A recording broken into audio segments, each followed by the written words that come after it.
Today I've got a video that was made about a month ago, consisting of three friends just kind of doing sections of the BDR on small bore motorcycles. Over the course of our trip, we encountered many challenges, such as the total distance we needed to ride in the length of time we had, the speeds we could reach, and the capabilities of our motorcycles.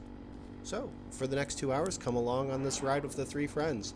Like my previous video, the wind noise is amazing and pervasive. I do my best to try to squish it inside of editing. It's amateur hour with the footage.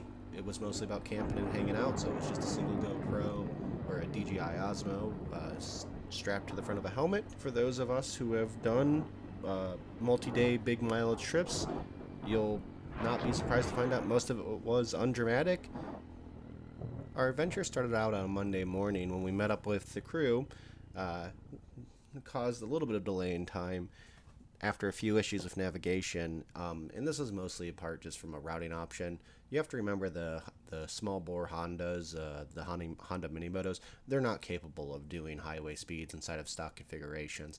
Anyone who tells you otherwise is completely lying to you.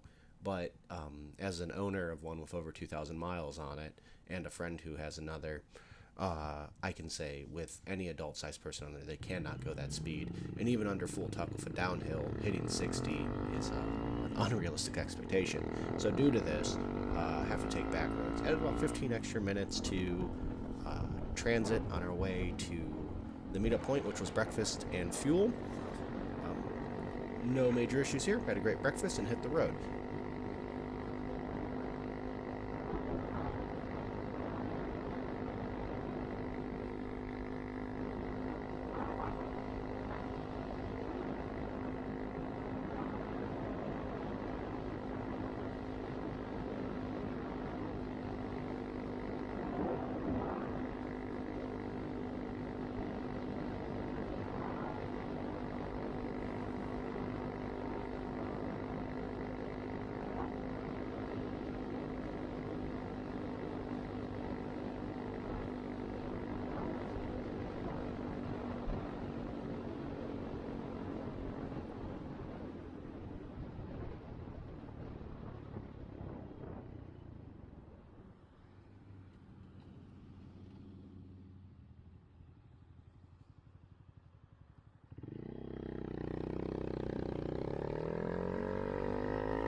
The LCT 125,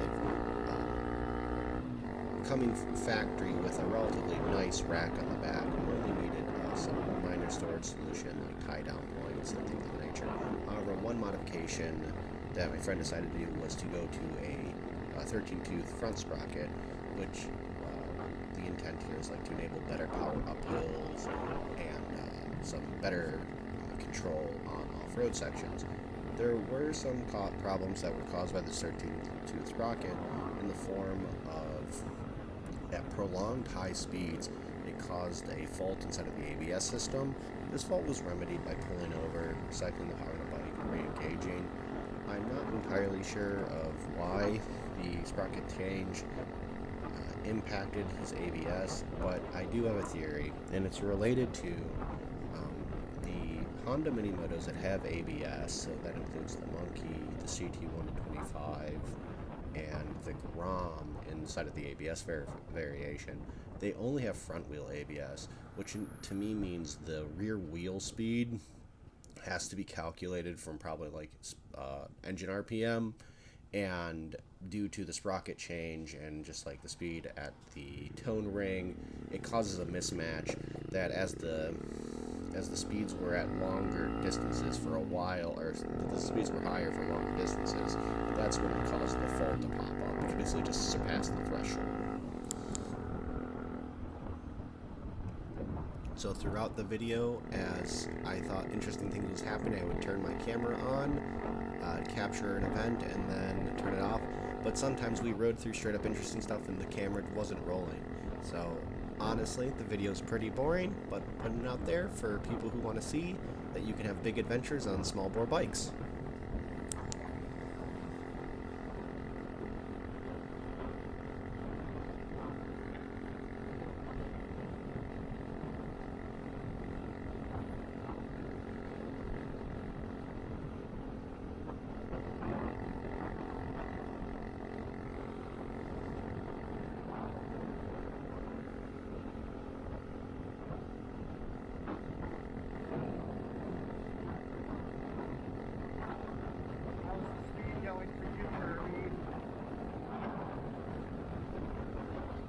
How's the speed?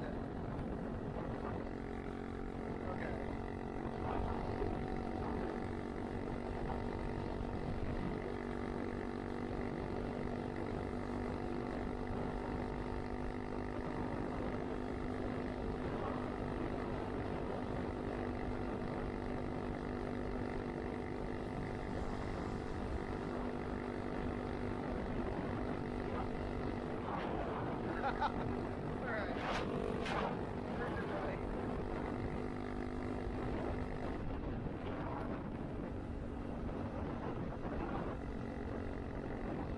Yeah, I was doing 52 and just walking away from you. So we're gonna set it to 45.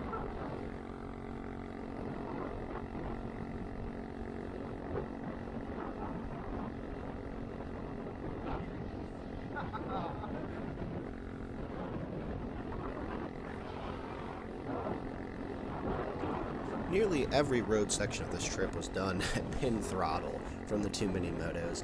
It's kind of a bit of a conversation to be had about is it better to ride a slow bike fast or a fast bike slow? And while I often find myself wanting to believe that it's kind of cool to rip 100% of the capability of the bike, it is a little bit of an interesting conversation when it comes to the mini motos, especially for experienced riders, because you can almost ride them in any condition at 100% of that bike's capability and not be exceeding yours, which is kind of fun, but it may not tickle that adrenaline rush in your way in a way that some other bigger bikes are. So when it comes to like slow bike fast, they're great to ride fast from a ear to ear, just gleeful joy sort of way. But the conversation led to maybe something more in that like 50 horsepower range is a better example of a slow bike fast instead of a fast bike slow. So it was just kind of fun to just have to sit there and flog these bikes for so long and really come to terms with what that meant. The modifications we did to the mini motos to support a multi-day camping trip like this were honestly quite limited. On the Honda Monkey, the primary modification was the installation of a rack purchased from Man in the Box. I did go out of my way to order a higher spring rate rear suspension just for just my additional rider weight and the camping weight. However, due to a shipping issue, it didn't arrive in time, and I don't think I suffered too much because of it. Other modifications on the Monkey was a power adapter which enabled the navigation, and the final modification was the inclusion of like a knockoff roto pack. Total money that would have been spent modifying the Honda Monkey in preparation for the adventure was sub $250, which I feel is fairly reasonable when you consider the total purchase price of the bike. However, if there were one thing I would have done to the Monkey in hindsight now, is I would have picked up a more off-road centric set of tires. The Honda Monkey tires it comes with appear to be kind of tread blocky. I would give them at most like an 80-20, but realistically it's definitely more of a 90-10 tire. And later on when we hit some mud sections, we'll see the issues that causes.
Is Abe?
Oh.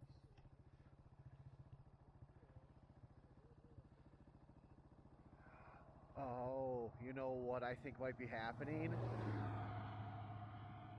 You put a new sprocket on it. I wonder if the ABS is actually... So, they don't have two tone rings on these things, they only have one. So it's probably using engine speed to determine your ABS. And because you're out of spec, the tone ring's like, hey, what's going on here? So I bet you if we go a little bit, like if we stay under 45 or something, the mismatch won't be great enough for it to matter.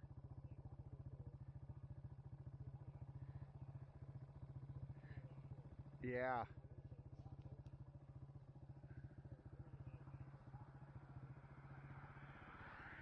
Yeah, that makes a lot of sense.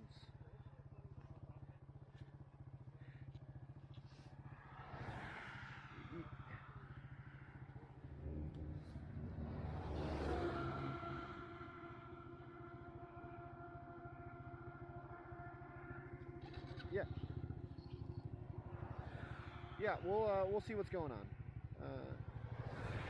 Hold on here. I need to get my mirror set up to see what's happening. We'll wait for this car. Oh, nah. We'll wait for him.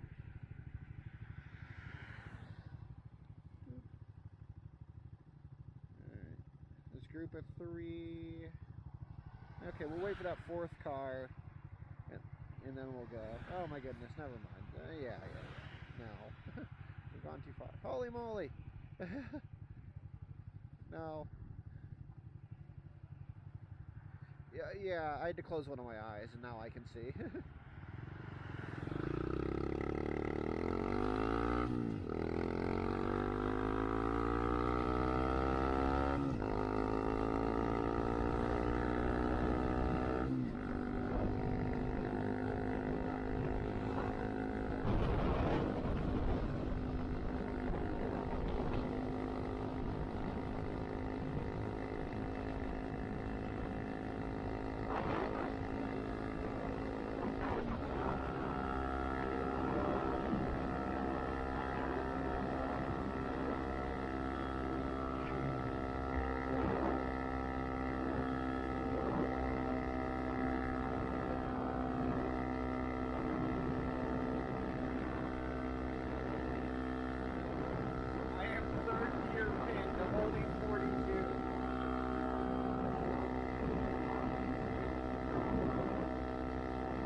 the traffic just continues to be the biggest issue we face on our way to Ashford down Washington State Route 7.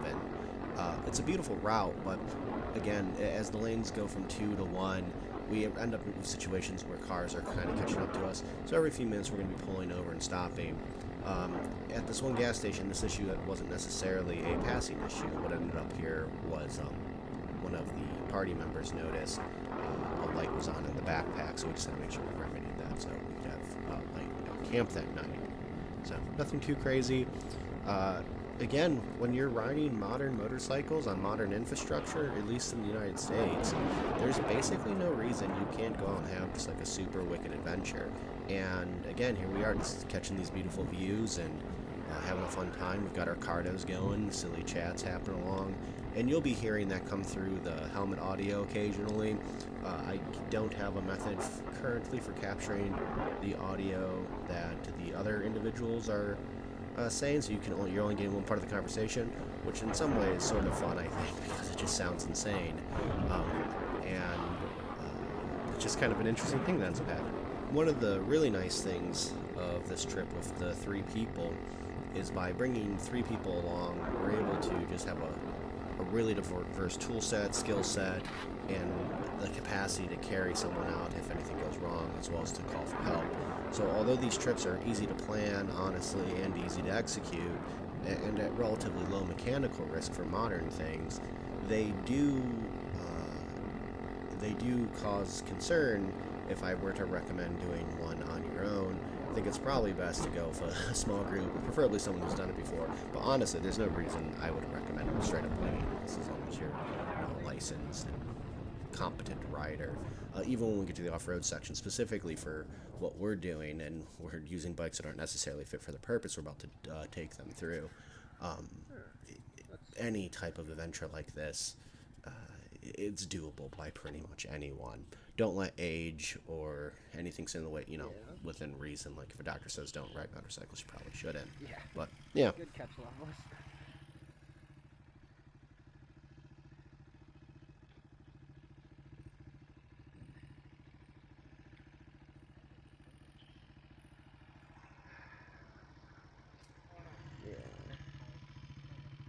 It does sound like a cool.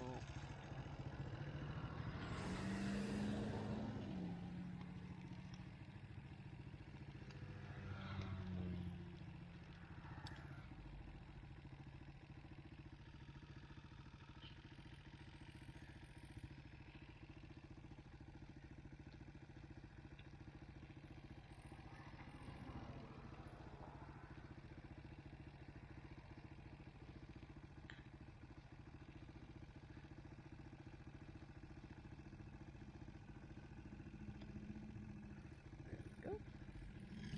Perfect.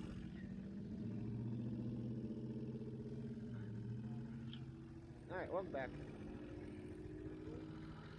What? Yeah, they're all the same. Yeah, we're the coolest kids on the block, that's for certain. The only thing that's gonna be cooler than us is gonna be a Prius wherever we end up. Nah, man, bone stock. Running 3 mismatched tires. The fucking overland vehicle of the Pacific Northwest.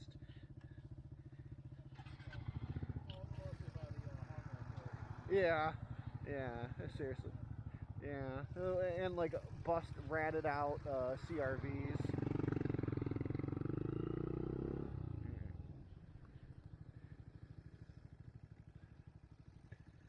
Yeah. After this grouping, we'll go.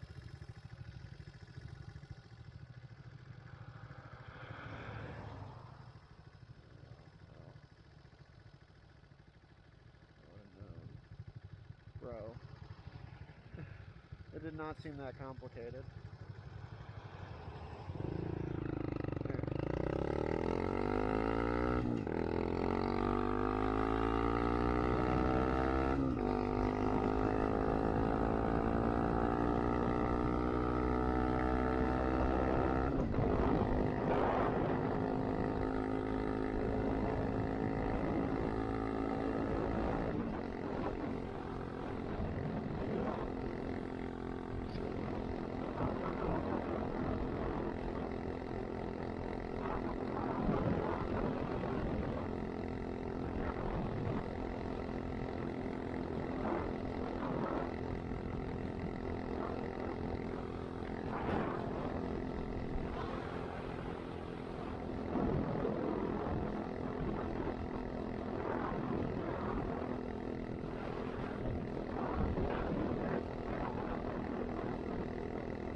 Alright, so once again, we're going to talk about their huge limiting factor here. It's not our fuel range. Between each of the mini motors getting over 100 miles per gallon, plus an additional 1 gallon gas can we're bringing that has our mini moto range up to around 250 miles. It's the speed limit. On a straight road, the Monkey can hit 50 without too much issue, but maintaining 50 kind of comes a bit of a problem. 45 is a much more reasonable speed limit, and being able to stay 40 even on most hills is entirely obtainable as long as you're willing to really work the gearbox and just accept that you're going to be at full throttle the whole time. However, the roads we're on are mostly in that 50 to 60 range on the speed limit, and there's not much more we can do apart from pull over when it made sense, because our safety is more important than the cagers behind us. They're just inconvenienced, so we're not going to put ourselves in harm's way to allow them to pass. Our convoy layout, for the most part of the trip, was we ended up having the slowest bike up front, the fastest bike in the middle, and then a slightly faster than the slowest bike, but not as fast as the fastest bike at the back. And it actually worked out really well. It ensured we weren't walking away from the CT-125, which was just a little bit behind on the Monkey on what speeds it could achieve.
next weekend there's a swap meet out here, but it's not a swap meet.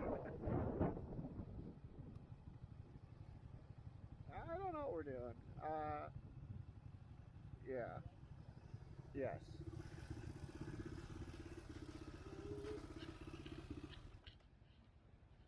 Yeah, we'll take a few minutes here, stretch it out. Put the base layer on my legs because his pants are always too hot. I weren't wearing them. That's not good. I'm wearing like that opens my middle of my thigh.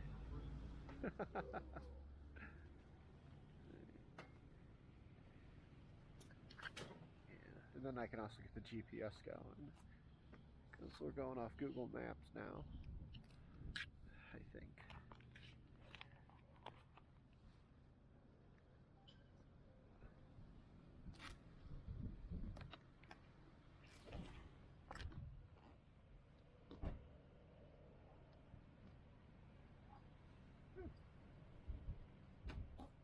Careful with the killer dog. I like how this bike's motor is so dinky that I left it in first and I was just pushing it through its compression cycle on my own, pushing it forward. I was like, oh, it's moving forward. Oh, it's a little resistant. Oh well.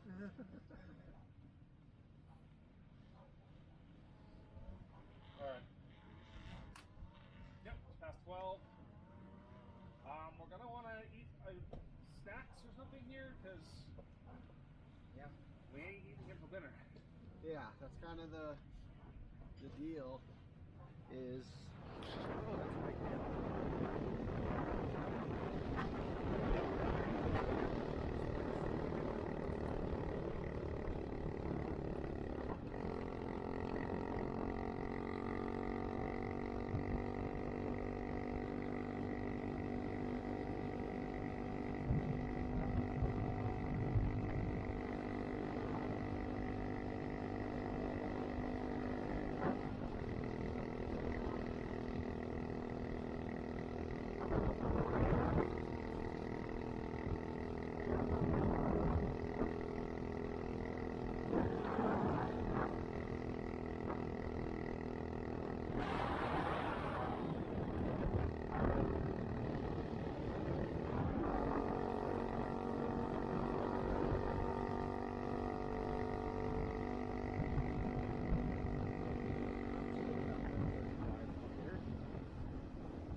You guys ready?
Absolutely lovely ride. It's very different doing it on a small bike as compared to a bike with fuck you power.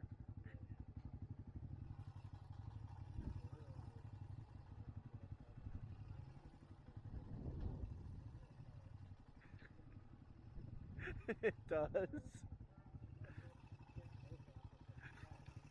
Yeah, like it's kind of fun.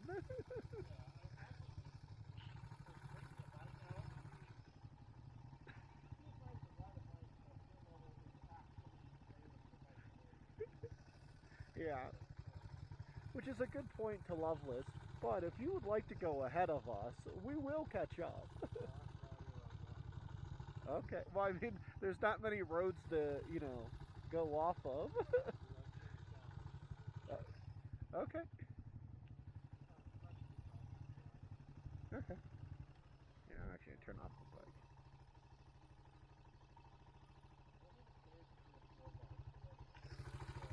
Yeah.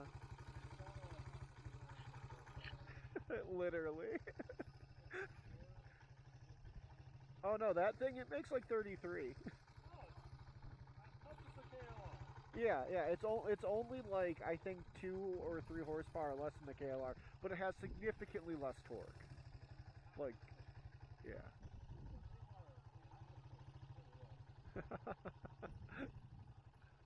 Yeah.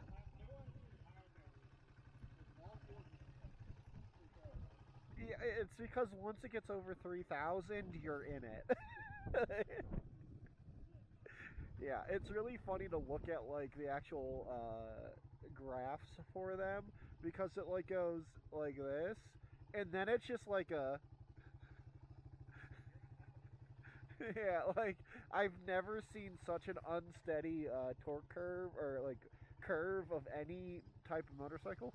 And part of it's like I'm wondering if because they're so small that like that's just the reason. Because there aren't too many like sub 20 horsepower bikes people are dynoing.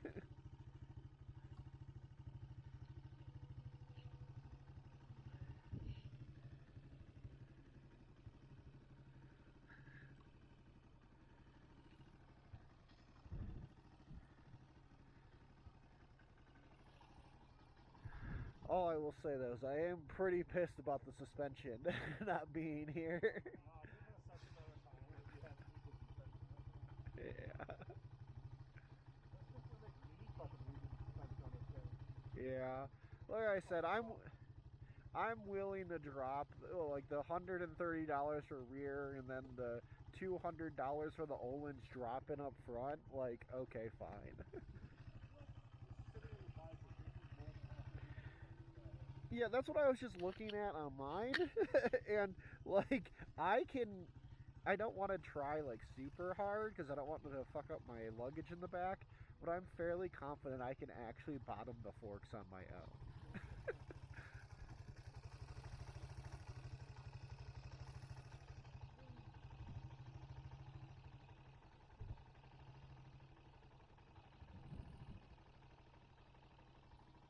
Well, I guess it was pointless to let these people pass. Yeah.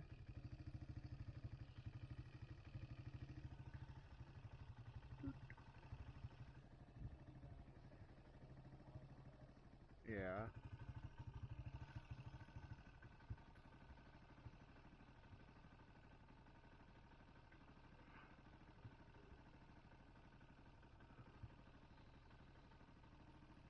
Christy was saying, I sent her a picture of us like with our Gatorades, and the only thing she says is, it's what the plants crave.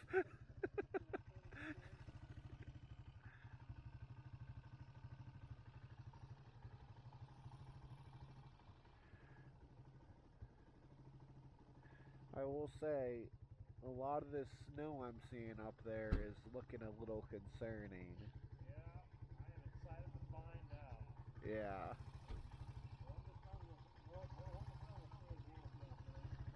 Yeah.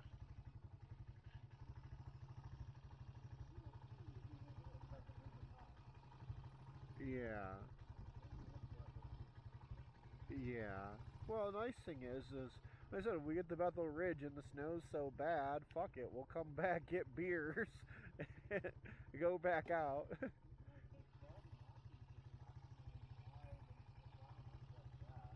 Yeah, basically it's just gonna come, like, we're just gonna have to problem solve our way around impassable objects.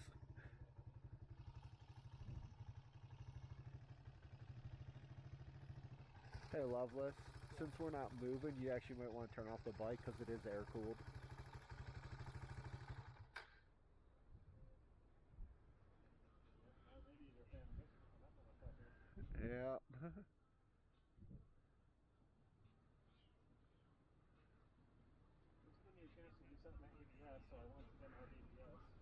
Nice.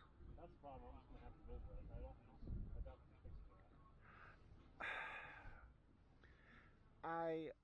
I remember reading something somewhere about an ABS fix for the Monkey related to people changing sprockets.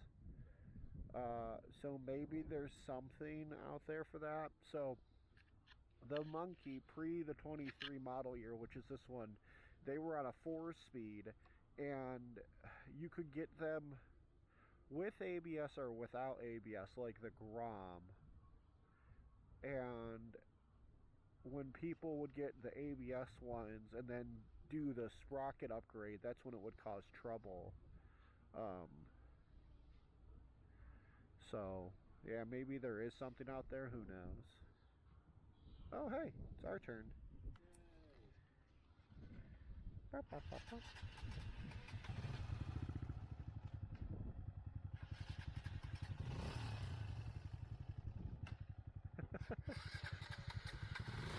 Just give it some gas for a second.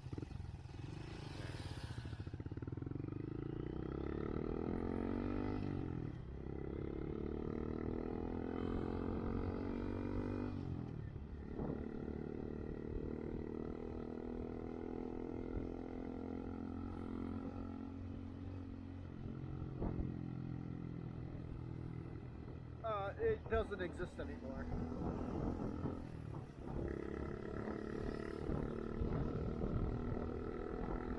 Yeah, it was a valve issue.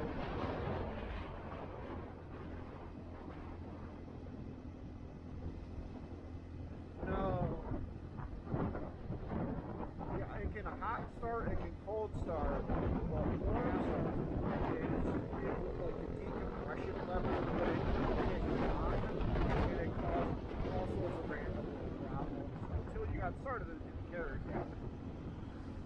The distance from Packwood to the start of Section 2 is a bit further than you would expect. It's a lot further when you're going 15 under the speed limit, though it is beautiful up on Highway 12 with service through White Pass.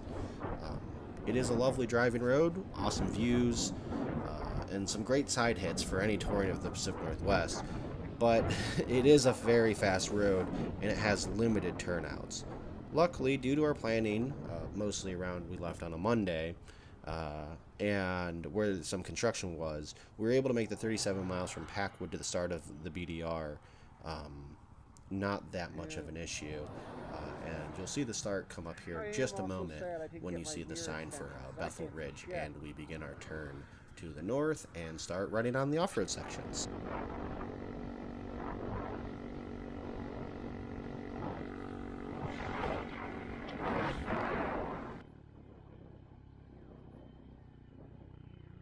Big rocks, watch out. Big rocks. Big rocks. I hit every fucking single one of those.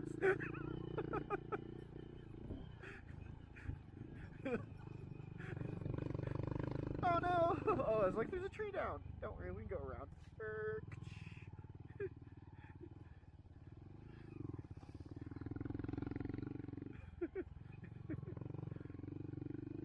Yeah, imagine fitting the truck through this shit. It was nonsense. Snow. I mean, evil white substance. Yep.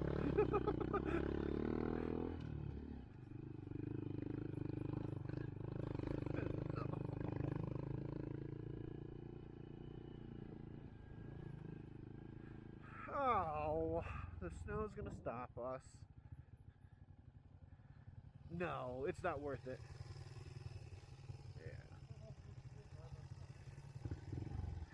Yeah, well, get some experience real quick.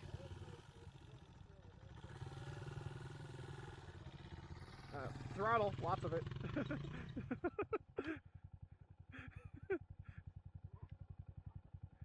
Well, to be fair, like, the fact he's, like, straight up on it means we probably could ride on it. I don't know. If you would go further, we could figure it out.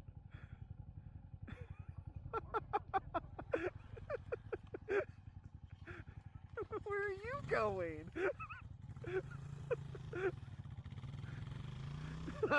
Now Loveless is exploring the depths of the snow now.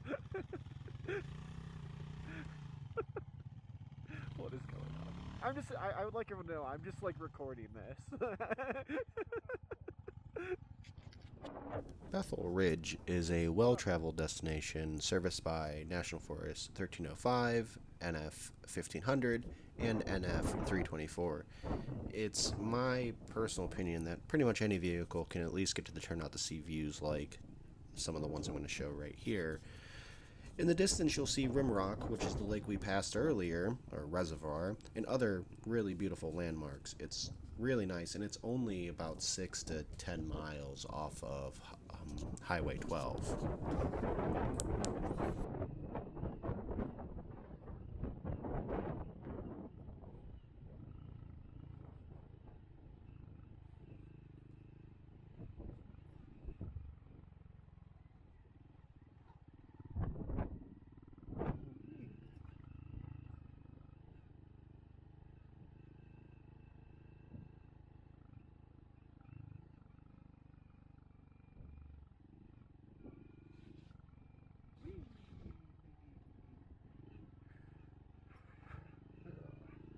Hey, you're cutting in and out. You're a bit ahead.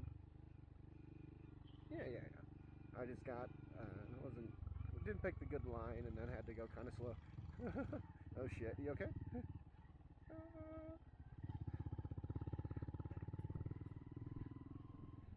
Yeah. All right.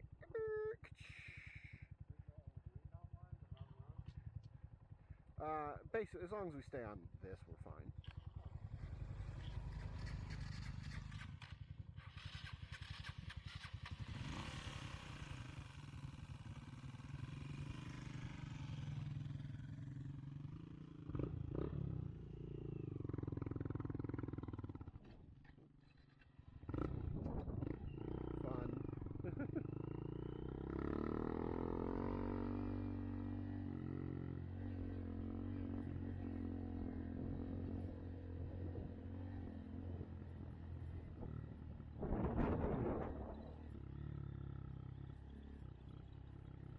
No. It's not. I don't want to call it a dumb idea, but the answer is no. You should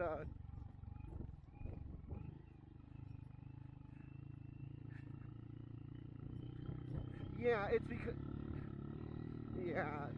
um bend your knees a little bit, tilt your body forward at your hips, so you like pivot kind of forward, and then have your elbows up, and like you should be able to look down and see the number plate, and that's the position. Yeah, that's the position you should be in standing. The one where you are standing like straight up is good on like just like. I just need to rest for a second and stand up. Like, that's pretty much all you'll do that for.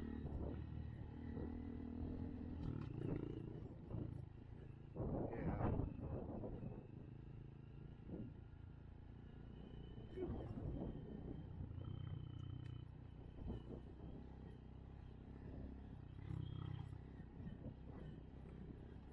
Nice.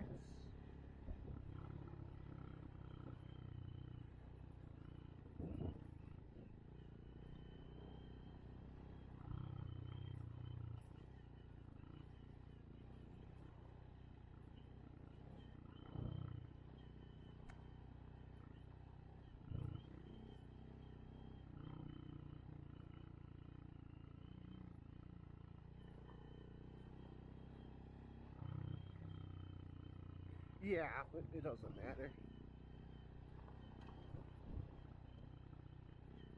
I'm gonna take the advice and go right and see how it pans out. Less rocky, but more individual big pieces. Yeah, it's very easy to get bounced.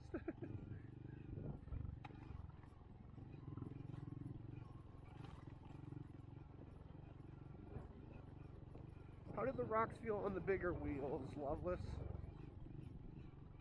Nice.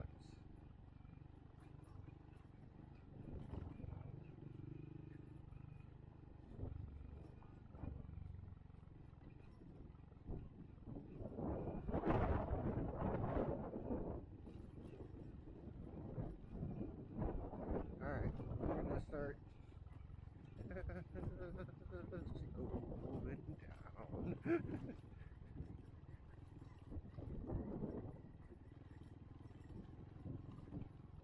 Chimney crickets.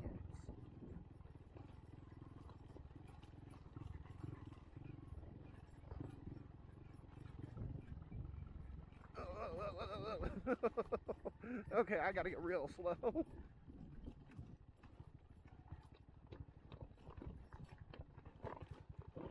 Alright. Okay. I'm gonna go pretty slow down this 1 second here.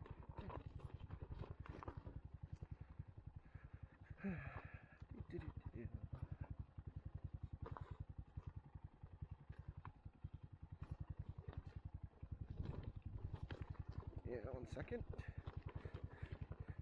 I'm in the thick of it.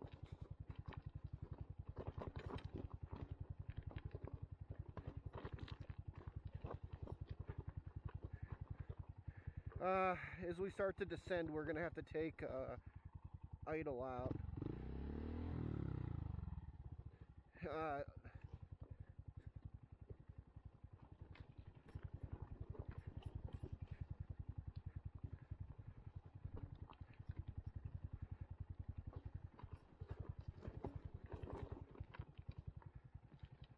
Crickets.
Hi!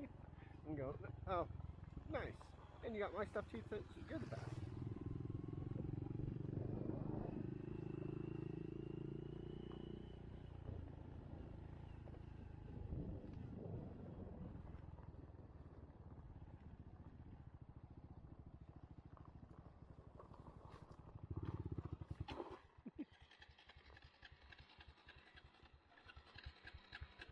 Interesting.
Not bad. Yeah, I always hate paying for campsites, but you can't be mad. Do it? I always hate paying for camp, but you can't be mad. I hate paying for it, but this is a lot cozier than whatever the fuck we're gonna find on that climb over there. Yep. Honestly, I think it'd be kind of cool. You're like coming up here fun to load up all the bikes in a truck and just drive over here, camp here. Yeah, if you like base camping and then like doing trail shit is really cool. Yeah. We even got flights up there. You can make a picture of this place. Yeah, super cute. How much was it, do you know? No, still no idea. We'll find out when I log into my banking app. I have no idea what we just paid for this place. Everything about it though seems kind of reasonable, so not too mad. Oh, that's nice. Small camp tour. Loveless's bivvy setup. The tent setup. The bike park. Kirby spamming. Kirby's bivvy setup. And then the river view. Nice.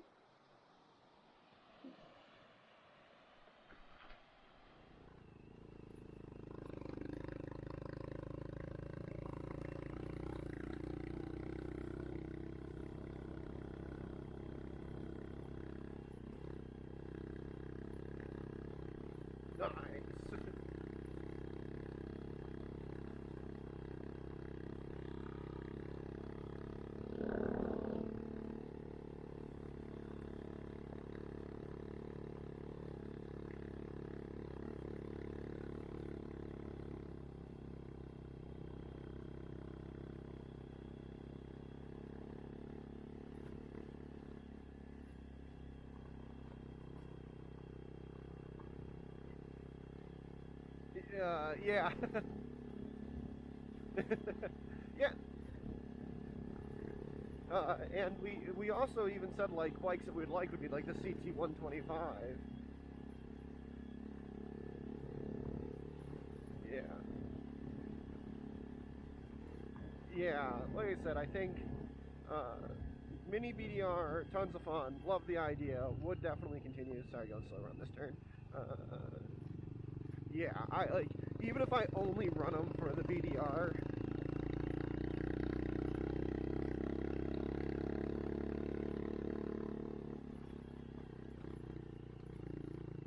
Yeah.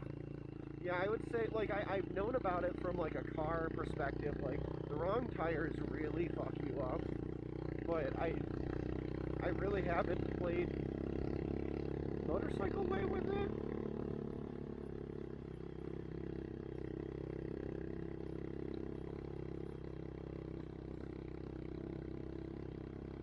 Yeah. And I now really do understand the sentiment that 80/20s are...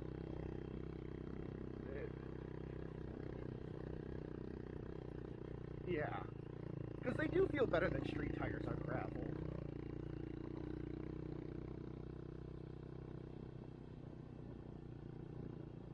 Yeah. And not only do you get a stiffer, more robust carcass for the rock puncture piece, but like you do just have like actual tread blocks a little bit. Whereas street tires, like it makes everything feel sketchy.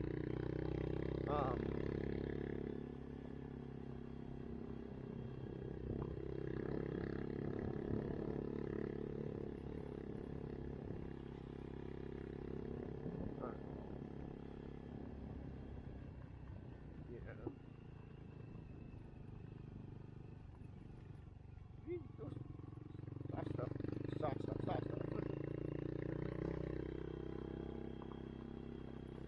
Yeah.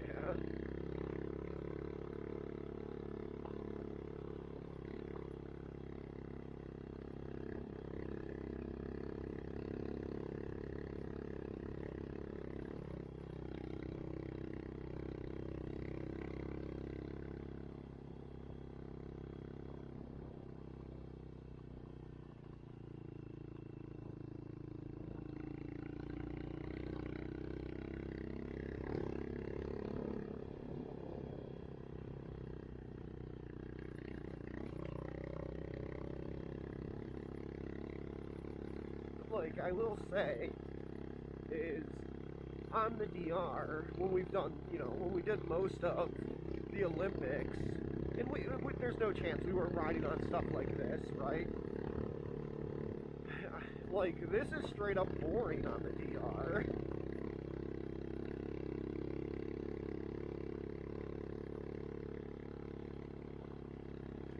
Well, again, it's by the time we're riding on stuff like this, I've got years of experience on that bike, and a few big trips and everything else. So.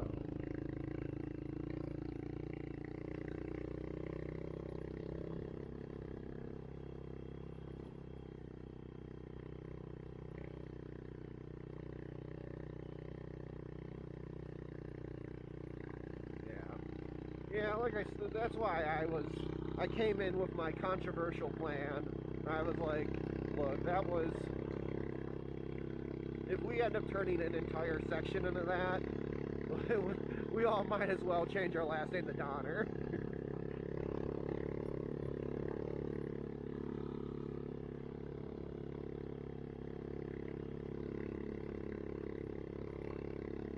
Yeah.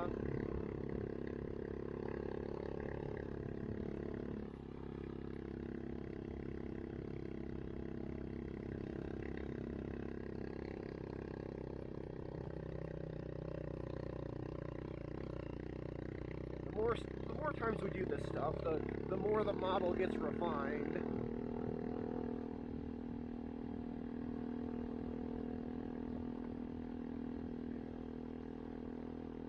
Like I'll say, for certain, it is entirely reasonable to do 100 to 150 road miles without much issue, and then be able to do 20 miles in of off-road, even if it's shit that's like stuff where we were going 6 miles an hour.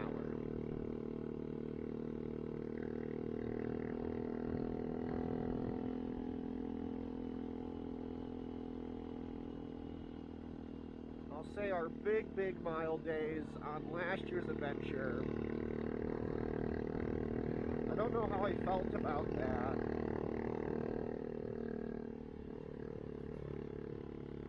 Yeah, and like it was good. And honestly, like we needed the road to break stuff up and just to add miles into it. But yeah.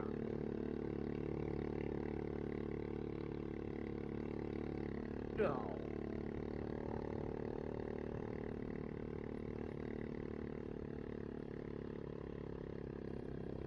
Yeah, my understanding is the fully off-road grip twister route ended in '06.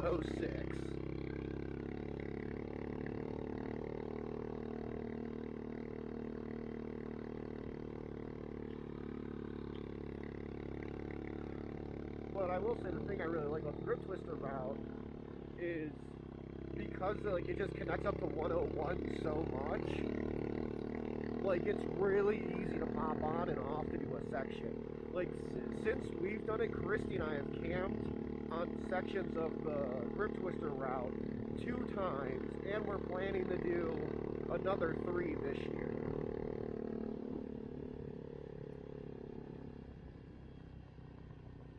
And we're definitely going to that campground we stayed at near Lake Vinol.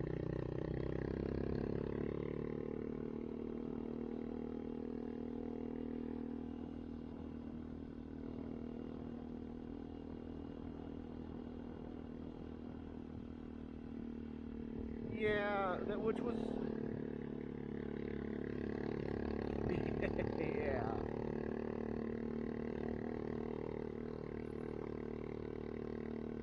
Yeah, like the lake spots, they were all reserved by people who weren't actually there.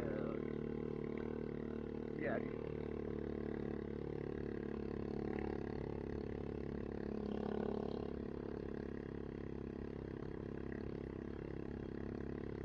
Yeah.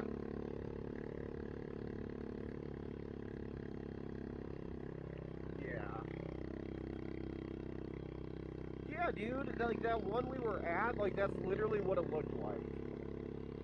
They just, like I think they were all, right side is soft, deeper rock.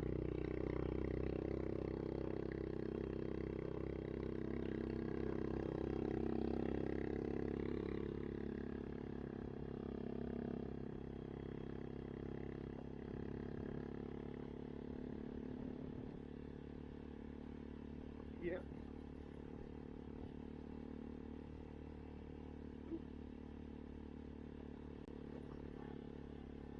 Yeah.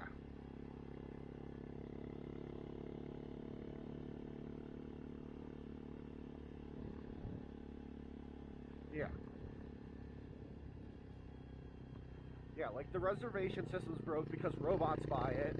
And then there's literally a Facebook group that you can go on to, and people exchange spots there. And like, it's not like nice people doing it. It's fucking awful.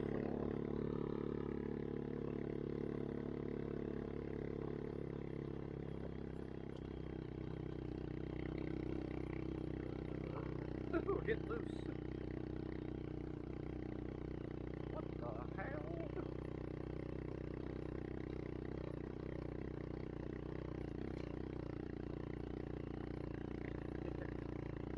Left line. Making my way over.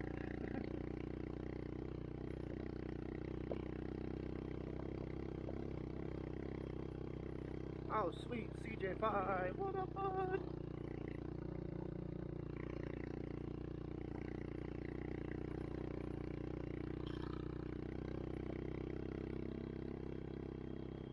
Oh yeah.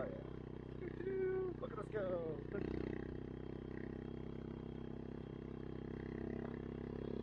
Okay.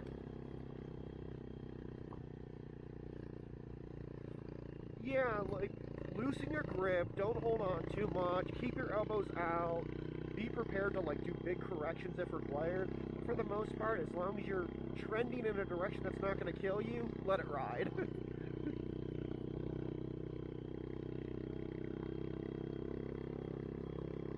Yeah, the other good way to steer on gravel is literally just with your feet, because it's really slow, deliberate, and it's basically the safest way to handle it.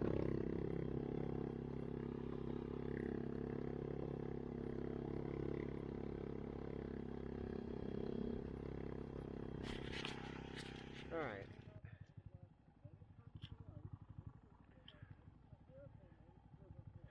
Yeah, so honestly, it doesn't look like one line's better than the other. The one on the left, it looks more packed for that initial turn, but then you can see it dips off into like the loose center shit. I'm gonna stick right. I'm just gonna go slow and see what happens. Yep. Badly.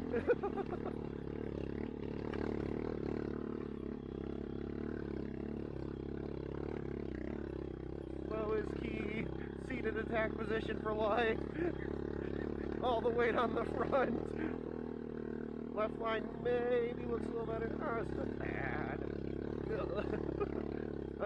Step up right before the right turn, get left.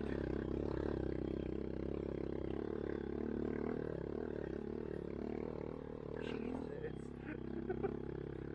These are big rocks for the monkey.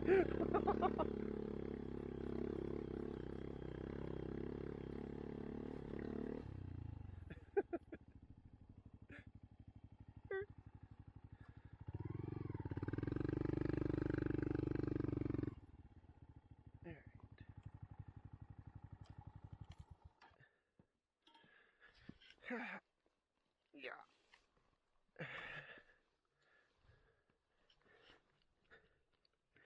Perfect.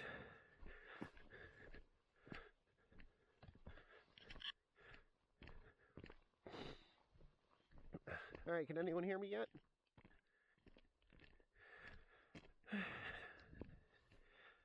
Honestly, I'd say it wasn't that bad.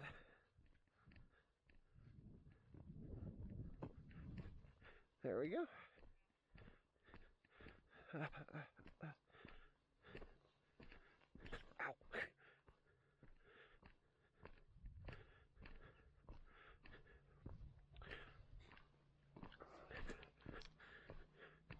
I did, you going for leveless now? Oh, he's got it. Duck waddles out.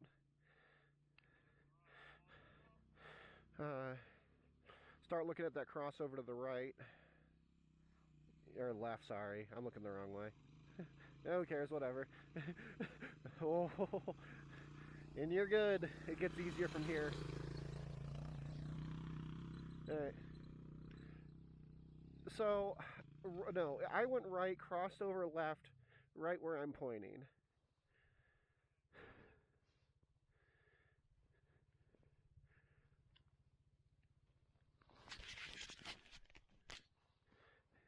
Go CT. Go CT.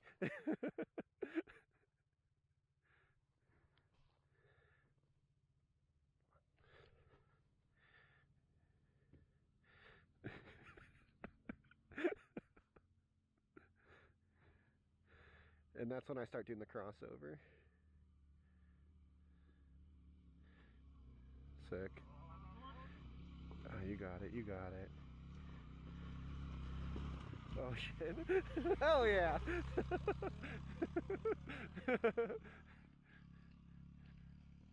Boo.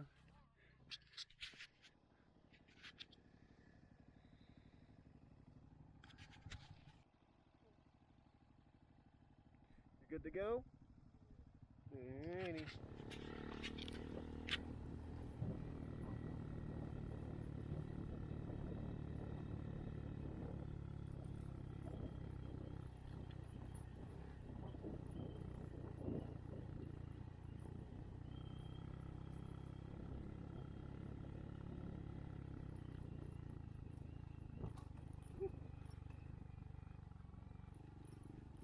I had a jarring bump that bounced me off my seat for a second.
Like a red tail one? Do we have red tail eagles here? Or golden eagles? I don't know. Anyway, bird of prey. Raptor.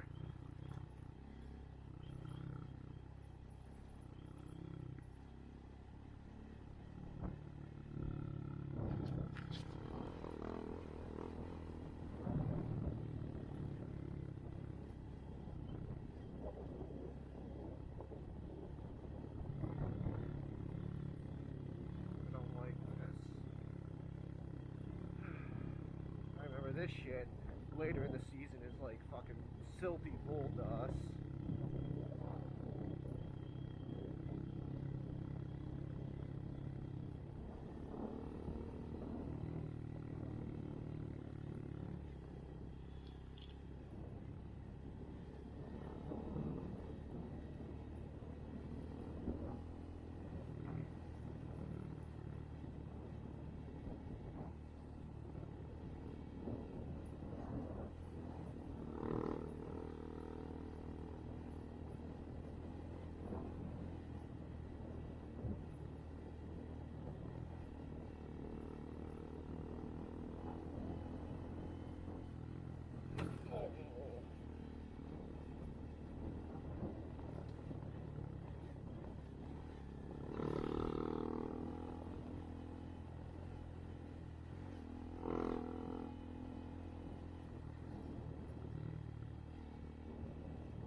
I am surprised the top of these forks have not popped out.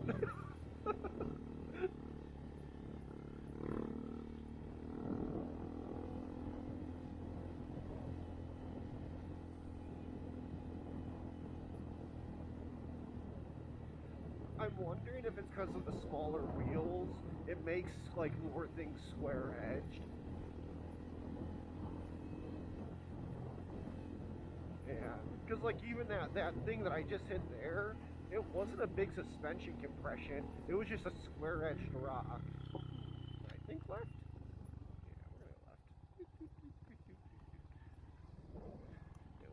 down a bit so Kirby's more up with us.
What?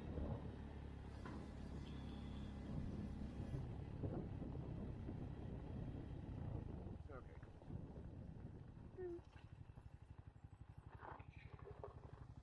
Yeah, well, I gotta go back some. I don't remember which way. I think this gate swings down.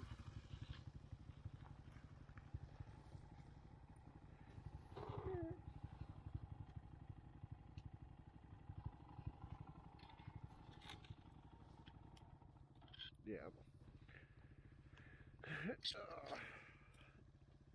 Yeah, because there's the horseshoe. I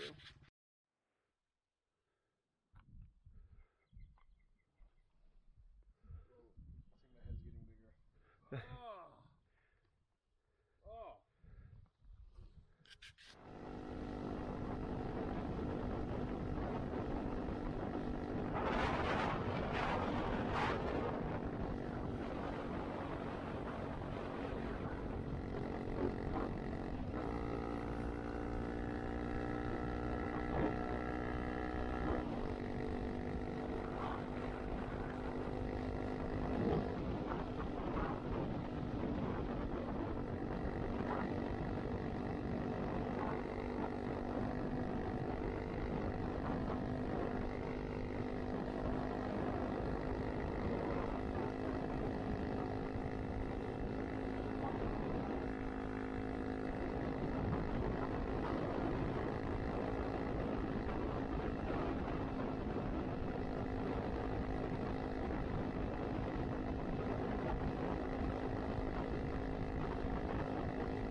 take this left, skip that, no, yep, and then take the next right, we end up at the park. We can probably get to it that way, but I don't know.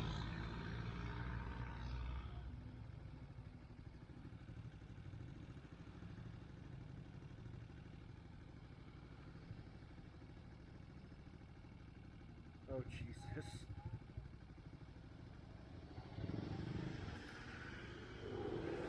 So you guys can figure out how to turn left, asshole.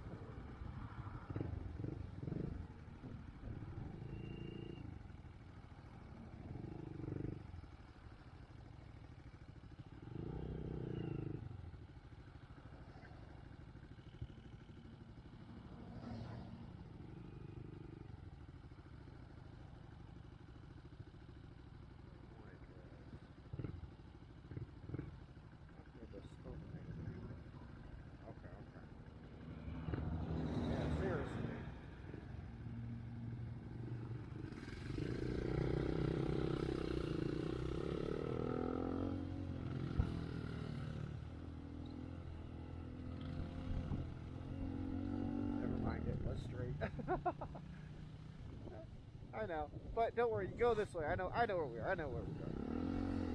I just needed to put the perspective to change.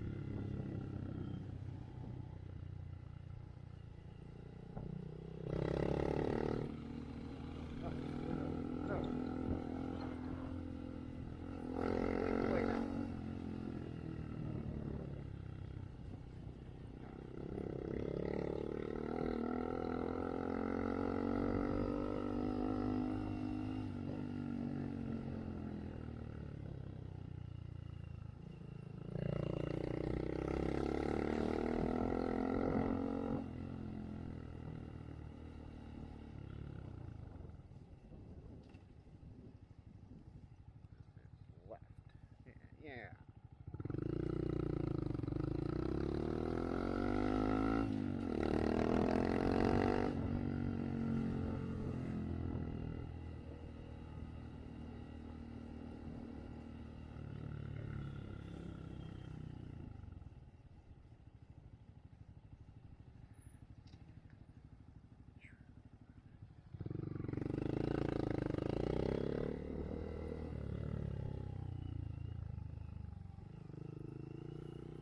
We're just using this place to battle plan. We're not actually going to take part in this.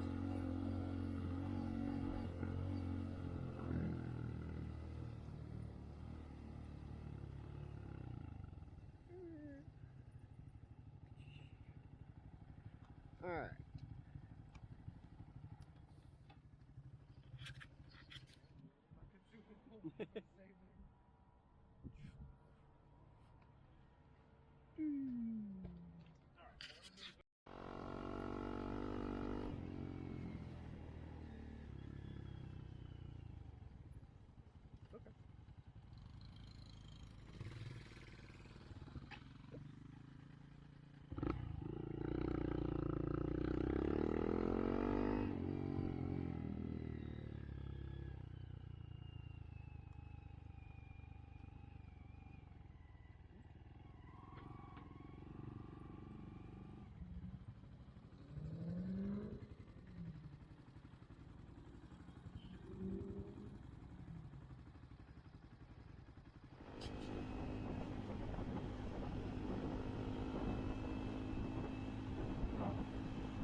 only like 2 miles and then we start descending. Right, so here we are on the morning of the third day. We are now on Highway 2 heading heading west out of Leavenworth to Monroe. And this is a great driving road for scenic views, and it keeps you off 90. You get to go through Stevens Pass instead of Snoqualmie's Pass, which is just an awesome little area up here in the skiing and snowboarding in the Pacific Northwest. High chance you've been up here, but even if you're not, if you're just coming out the Pacific Northwest for a few days, and you want to go out to see a German-themed town, and you can take 90 or 2, it's worth the extra hour or so it requires to take 2, and then probably take 97 south and go back west through 90, because 2 is definitely worth your time. I'm going to throw my gator up over my face and stuff.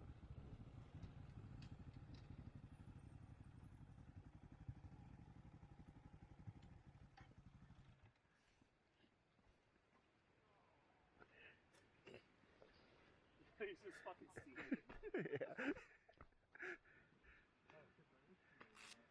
Yeah. Yeah.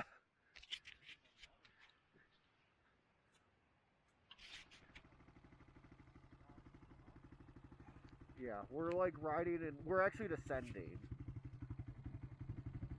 Yeah, right now.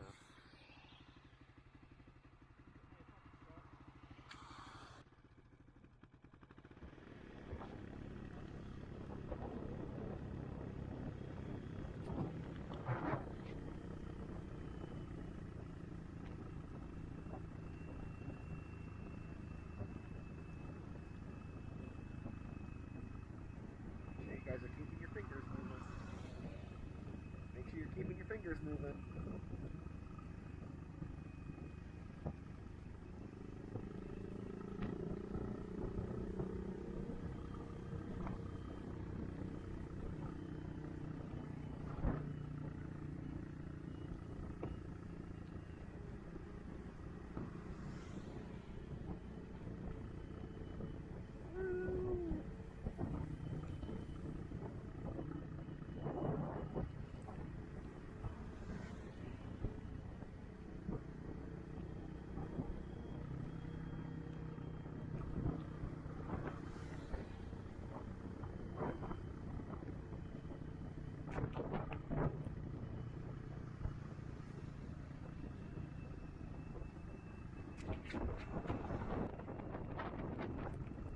It's pretty chill now.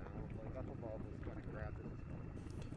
So as we're going west along 2, and we're noticing the frost line coming up on us, and the rain starting, and it's starting to get fluffy, and now it's starting to turn white, and now it's starting to stick to all of our gear. This weather is starting to test our spirits and our bikes, and not to add any false drama to this video that's clearly not scripted or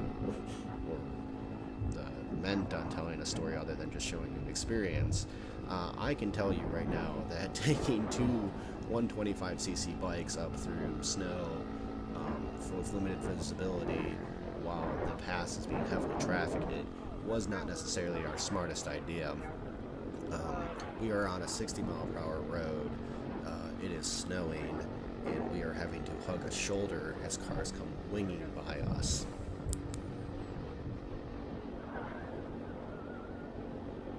Yeah.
After we got through Stevens Pass, though, and started descending to Monroe, we ended up hanging out at McDonald's for about 40 minutes to heat up, get some food. We turned south and ran B roads along 5 all the way back. Got to drive on some really nice terrain and just had a good time. We were able to make it home for dinner on Wednesday. We left Monday morning and just had a really good time. Honestly, there wasn't too much to say from an interesting part apart from that last bit at Stevens Pass. Would I do it again? Totally. I think I would wait a little bit later in the year next time. I think everyone would kind of agree with that. And again, try to refine the packing solution down some more.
Stop sign right after that turn.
All in all, I did 440 miles, had one off-road tumble, I burnt 5 gallons of gas, peed along the road 3 times, adjusted my chain once, experienced a new level of soak. I was able to literally pour water on my boots at a McDonald's, ate 2 dehydrated meals, and had a bitchin' adventure with some friends. I do know what I would do differently in the future now. I know I would go later in the year. I would throw